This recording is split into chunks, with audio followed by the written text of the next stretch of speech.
کے پیچھے ہلکی سی حرکت ہوئی۔ میرا دل زور سے دھڑکا کہ کہیں کوئی مجھے دیکھ تو نہیں رہا۔ میں نے ہمت کی اور آگے بڑھ کر اس ڈبے کو ہٹایا تو وہاں کا منظر دیکھ کر میں حیران رہ گئی۔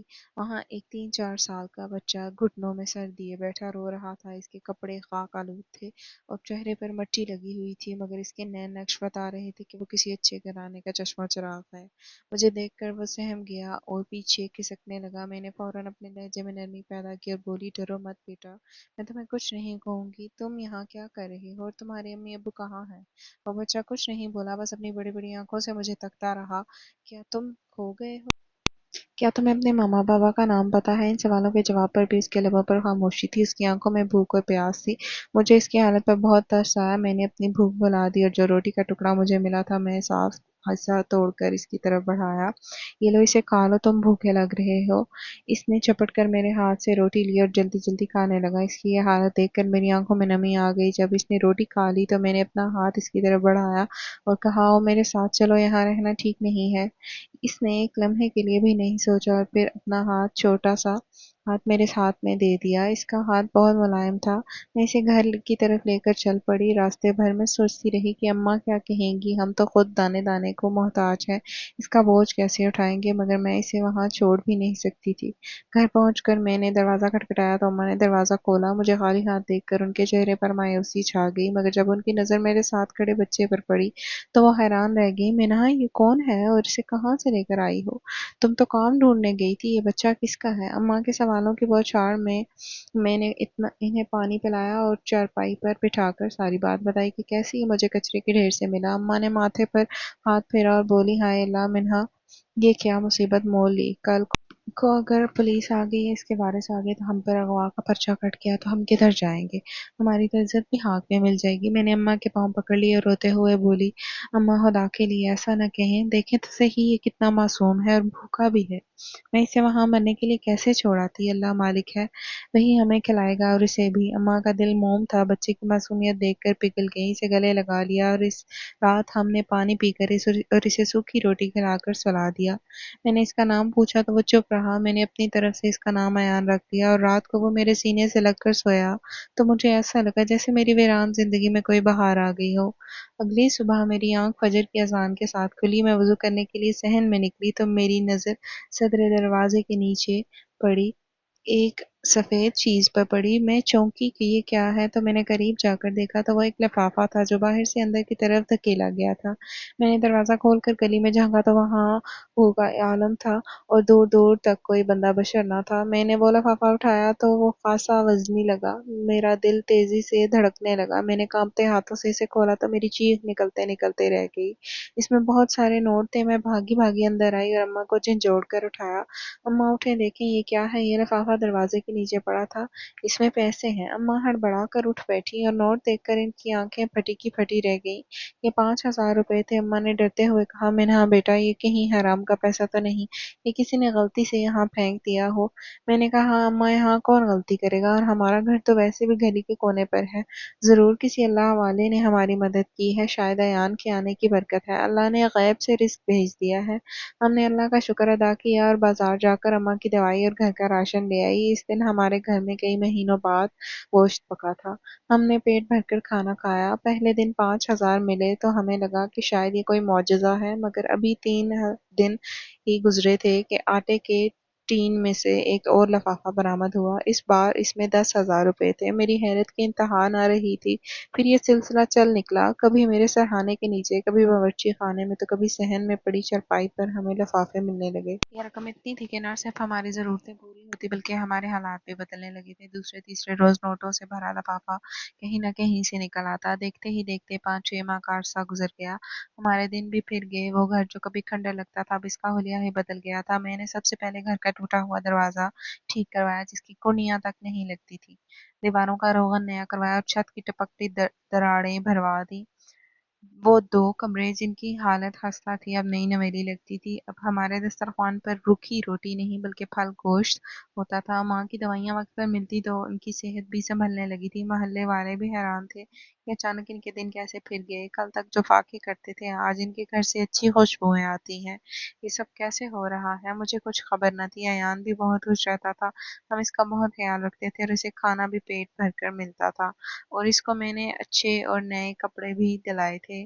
میں نادان سمجھتی رہی کہ یہ غیب کی مدد ہے، مجھے لوگوں کی پرواہ نہیں تھی۔ مجھے تجسس ضرور تھا کہ یہ پیسے کون رکھ کر جاتا ہے اور کیوں۔ میرا شک اب یقین میں بدلنے لگا تھا۔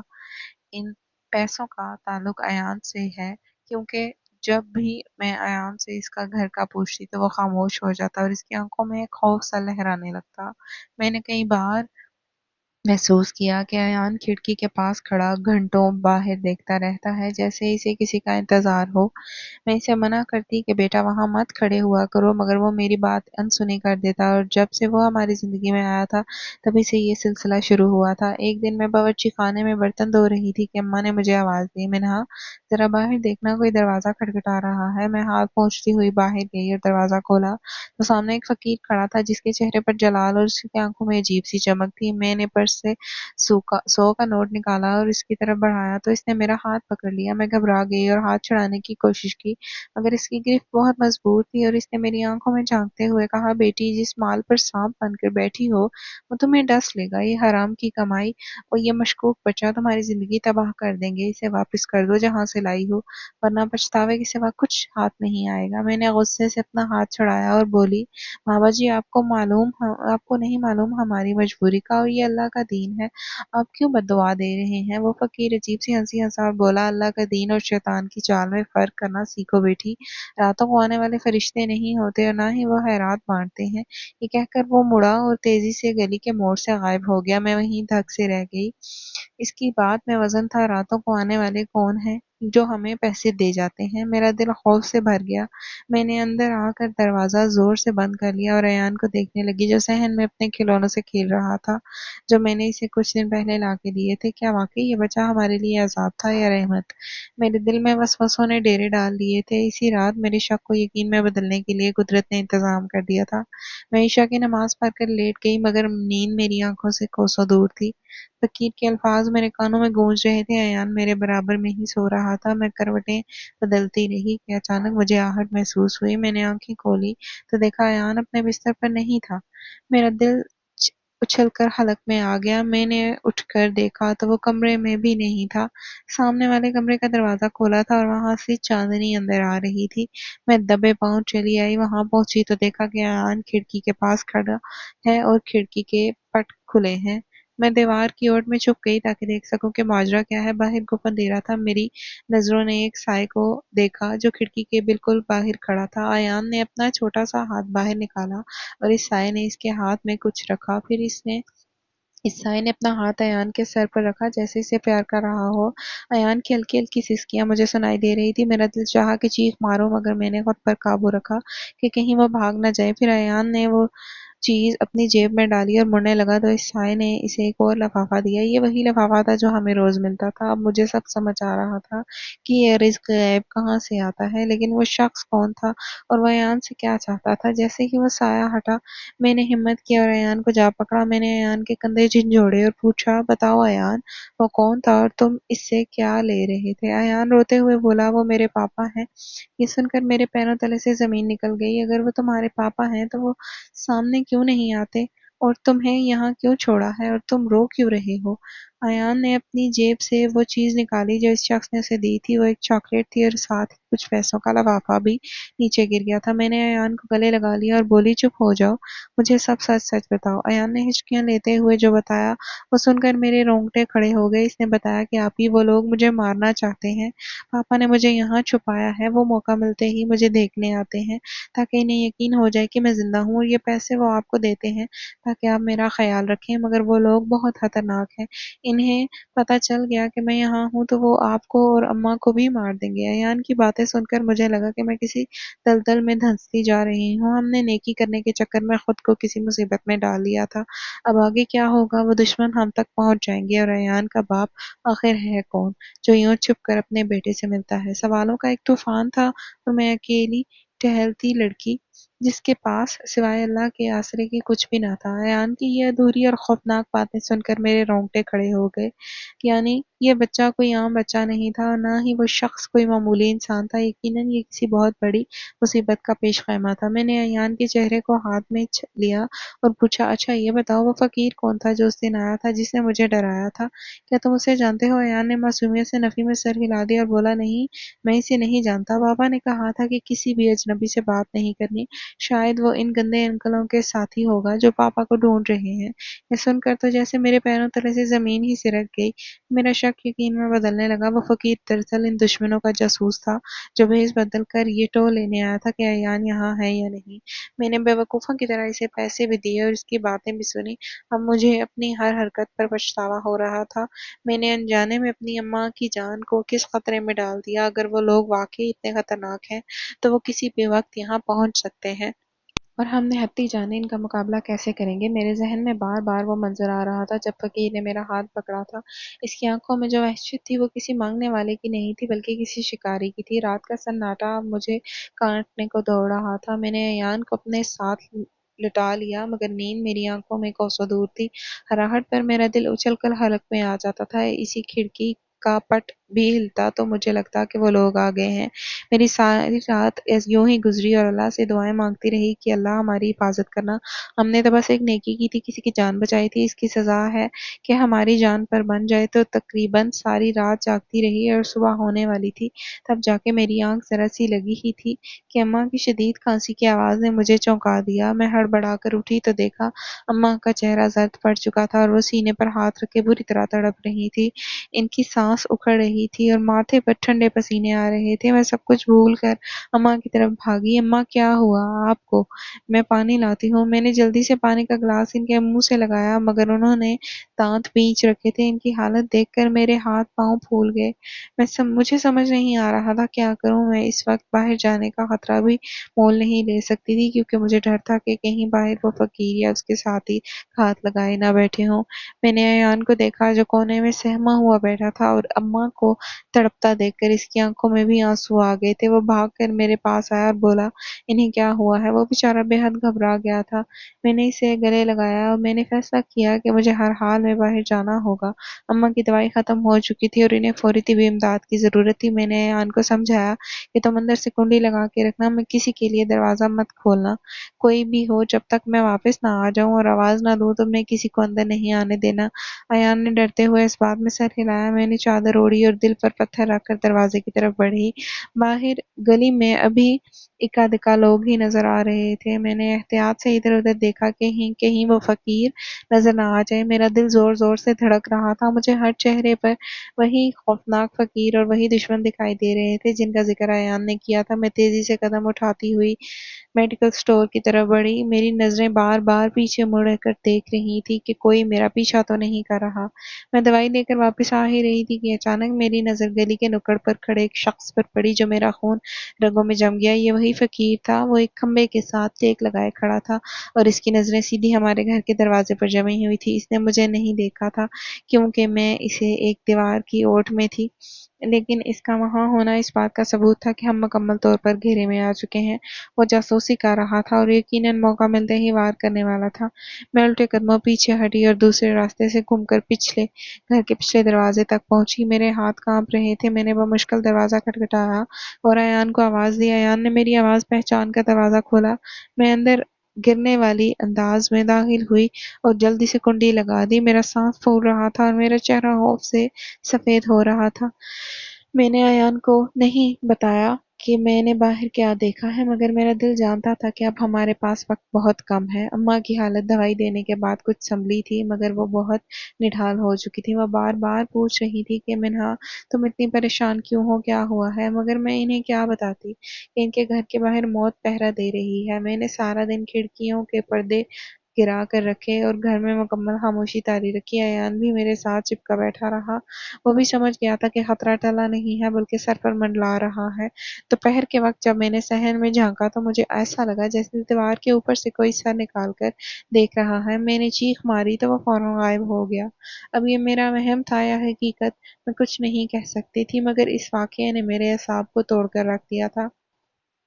مجھے لگ رہا تھا کہ ہم ایک پنجرے میں قید ہیں اور شکاری باہر جال بچھائے بیٹھے ہیں۔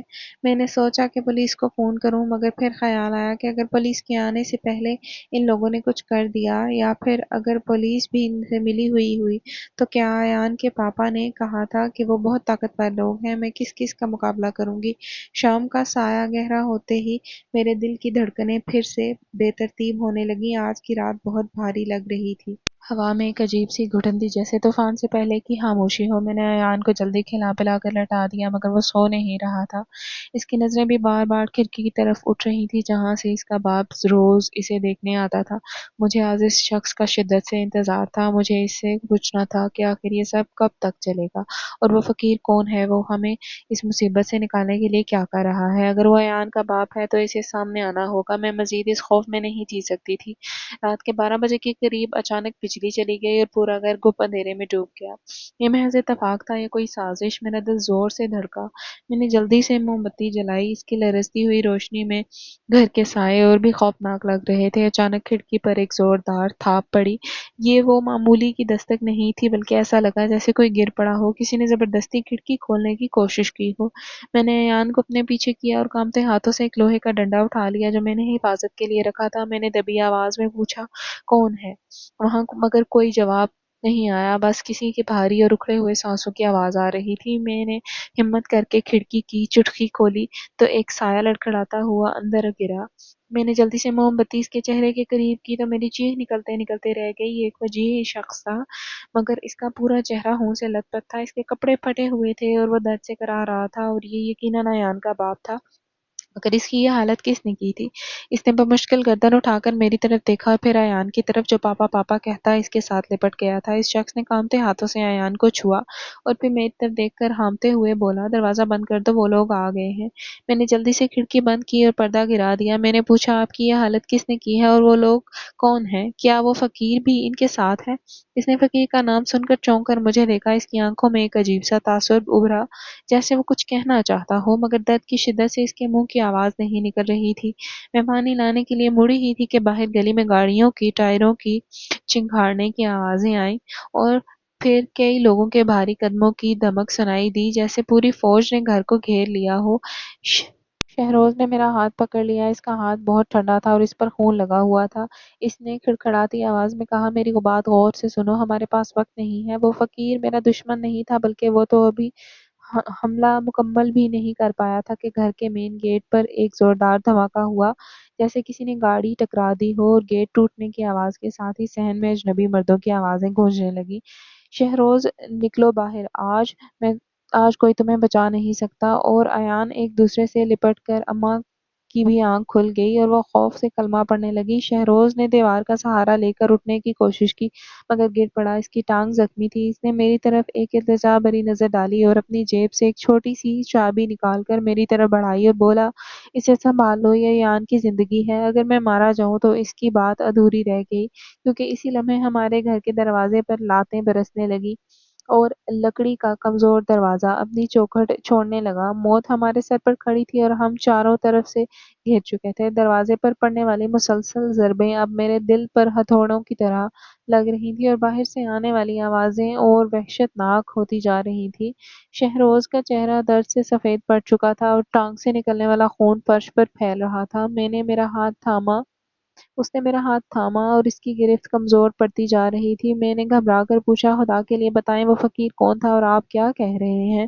مجھے کچھ سمجھ نہیں آ رہا۔ شہروز نے ہانپتے ہوئے اور رک رک کر کہا، منہا، وہ فقیر میرا دشمن نہیں تھا، وہ میرا سب سے وفادار ملازم رحیم بابا تھا۔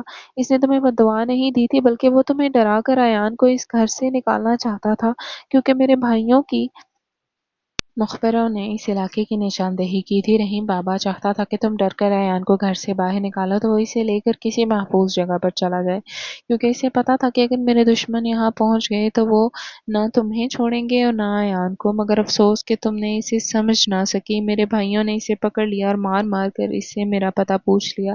اس نے اپنی جان دے دی مگر میرا پتہ نہیں بتایا، لیکن وہ لوگ میرا پیچھا کرتے کرتے یہاں تک پہنچ ہی گئے۔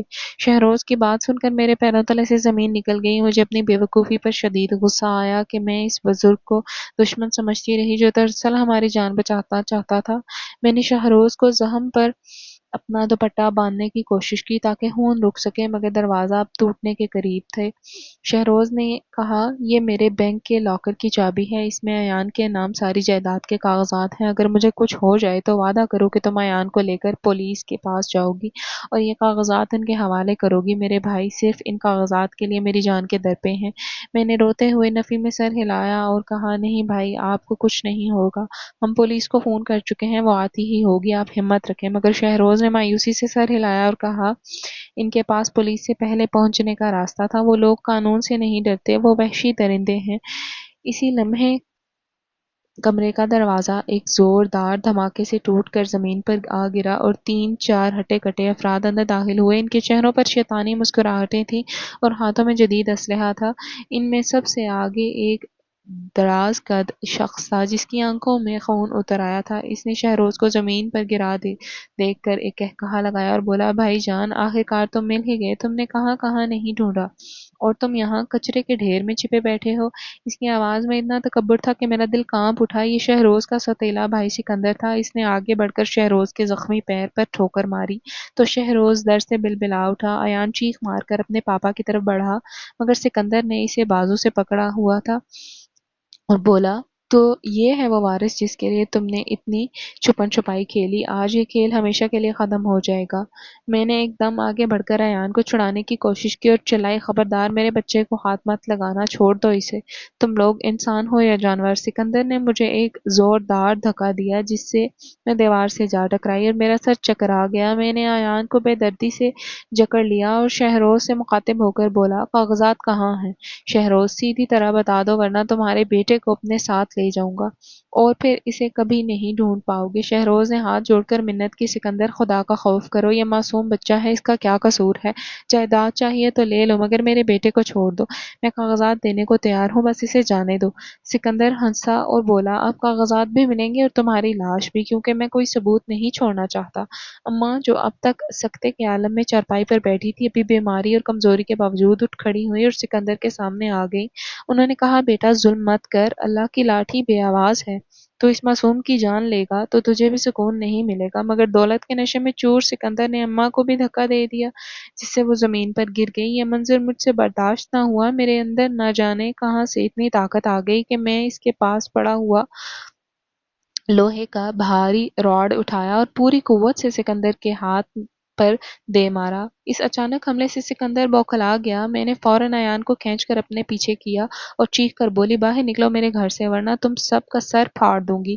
میری اس جرأت پر وہ سب حیران رہ گئے۔ شہروز بھی حیرت سے مجھے دیکھ رہا تھا۔ سکندر نے درد سے کراہتے ہوئے اپنے آدمیوں کو اشارہ کیا کہ اسے پکڑ لو۔ میں نے راڈ گھماتے ہوئے کہا، جو آگے آیا میں اسے جان سے مار دوں گی۔ اسی دوران باہر گلی میں بہت شور مچ گیا اور لوگوں کی آوازیں آنے لگی۔ دراصل جب دروازہ ٹوٹا تھا تو اس کی آواز سے اور میری چیخوں سے پورا محلہ جاگ گیا تھا اور لوگ ڈنڈے اور لاٹھیاں لے کر ہمارے گھر کے باہر جمع ہو گئے تھے۔ محلے والوں نے دیکھا کہ گھر کا دروازہ ٹوٹا ہوا ہے تو وہ اندر مسلح افراد بھی ہیں، تو انہوں نے شور مچا دیا۔ چور چور، ڈاکو ڈاکو کی آوازیں گونجنے لگیں۔ سکندر اور اس کے ساتھی گھبرا گئے کیونکہ وہ سمجھ ہی رہے تھے کہ میں ایک بے سہارا لڑکی ہوں اور وہ آسانی سے اپنا کام کر کر نکل جائیں گے، مگر محلے کے اتحاد نے ان کا منصوبہ خاک میں ملا دیا۔ اسی اثنا میں پولیس کی گاڑیوں کے سائرن کی آواز بھی سنائی دی جو میں نے پہلے ہی کال کر دی تھی۔ پولیس کی آواز سنتے ہی سکندر کے ساتھیوں کے ہوش اڑ گئے۔ وہ بھاگنے کی کوشش کرنے لگے مگر باہر محلے والوں نے راستہ روک رکھا تھا۔ سکندر نے طیش میں آ کر بندوق اٹھانے کی کوشش کی مگر شہروز نے اپنی ٹانگ کے درد کے باوجود چھلانگ لگا کر اسے دبوچ لیا۔ شہروز زخمی ضرور تھا مگر اپنے بیٹے کی زندگی بچانے کے لیے اس میں شیر جیسی طاقت آ گئی تھی۔ اس نے سکندر کو زمین پر پٹخ دیا۔ اتنے میں پولیس اندر داخل ہو گئی اور انہوں نے سب کو ہتھیار پھینکنے کا حکم دے دیا۔ پولیس نے سکندر اور اس کے ساتھیوں کو ہتھکڑیاں لگا دی۔ انسپکٹر نے آگے بڑھ کر شہروز کو سہارا دیا جو اپنے ڈھال ہو کر گر رہا تھا کیونکہ اس کا بہت خون بہہ چکا تھا۔ ایمبولینس بھی آ گئی تھی۔ میں نے جلدی سے اپنا برقع سنبھالا اور اماں کو پڑوسیوں کے حوالے کر کے ایان کے ساتھ ایمبولینس میں بیٹھ گئی۔ شہروز کی حالت بگڑتی جا رہی تھی، اس کی آنکھیں بند ہو رہی تھیں اور وہ بار بار ایان کا نام لے رہا تھا۔ میں اس کا ہاتھ تھام کر کہا، آپ کو کچھ نہیں ہوگا، ہم ہسپتال جا رہے ہیں۔ ایان روتے ہوئے اپنے بابا کے سینے سے لگا ہوا تھا۔ ہسپتال پہنچ کر ڈاکٹروں نے اسے فوراً شہروز کو طبی امداد فراہم کی۔ میں اور ایان باہر راہداری میں بیٹھے دعائیں مانگ رہے تھے۔ وہ رات میری زندگی کی سب سے طویل رات تھی۔ مجھے شہروز کی فکر کھائی جا رہی تھی۔